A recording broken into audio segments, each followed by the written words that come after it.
When Pokemon Pokopia was first revealed, the reaction was, mixed. Some players immediately embraced the cozy vibe. Others looked at it and thought, well, okay, are we just, decorating with Pikachu now? And honestly, that skepticism made a lot of sense. You see, early trailers didn't give some players enough information to form more positive opinions. In a lot of ways, I feel like that's normal, and things do tend to change once the game actually gets into the hands of previewers and players. Over the last week, between new multiplayer details and hands-on impressions from Pokemon European International Championships in London, the tone has started to shift. A lot of that shift has Cloud Island to thank, because if Cloud Island works the way it's being described, this might become one of the most ambitious multiplayer systems we've ever seen in a Pokemon spin-off, which is not something I was expecting to say about a cozy Pokemon game. This is the Input Lag. We break down Nintendo news and analysis and cover what it actually means for players.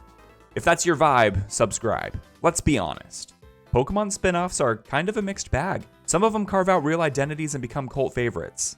Others quietly disappear and only really get mentioned when someone says, hey, remember that one? Like Hey You Pikachu.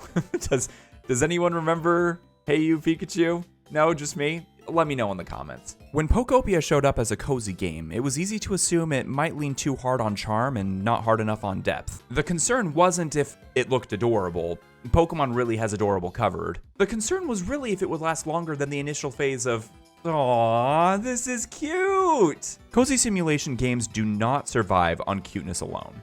They need loops, they need progression. They need that moment where you tell yourself, okay, one more adjustment and then I'll log off. And then you blink and it's suddenly midnight. So a lot of the hesitation was, is there enough to, keep me invested? At EUIC, people finally got some extended time. Okay, well, roughly 20 minutes. And the preview tone has been surprisingly consistent. Writers are describing the habitat systems as reactive. Terrain matters. Object placement matters.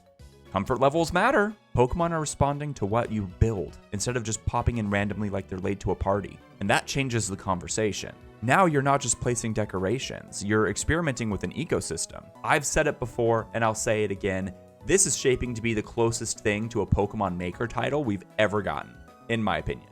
A lot of attendees said the demo felt too short, which is usually a good sign.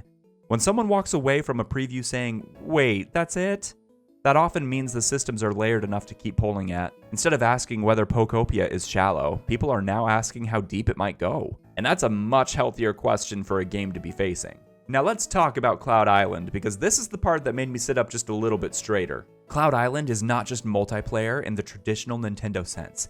It is a persistent, server-hosted, shared world. Up to 4 players can actively build at once, but the island does not disappear when someone logs off, which means there's no host dependency. There's no, sorry, the island owner is offline, try again later. And if you've ever tried coordinating multiplayer schedules as an adult, you'll know why this matters. Am I right? You and your friends have the flexibility to log in at different times. One person reshapes the terrain, another focuses on comfort optimization, someone else experiments with attracting a specific Pokemon species.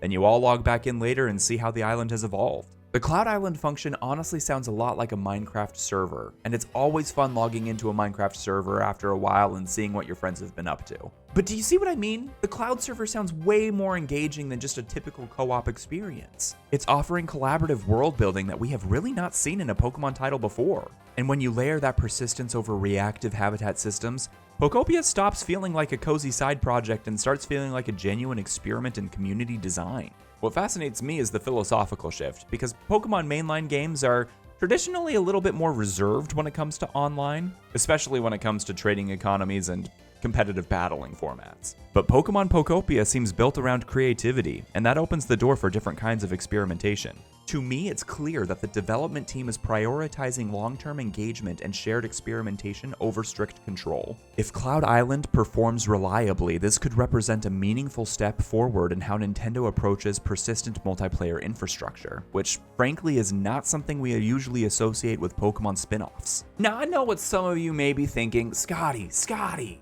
slow down a little bit, man. I hear you.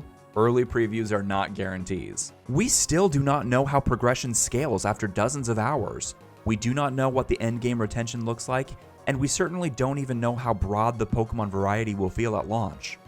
though there are roughly 300 Pokemon in the game, which is really cool. That being said, simulation games live or die on sustainability. While things look promising based on previews and hands-on impressions, it ultimately depends on how the game feels in the hands of the general public.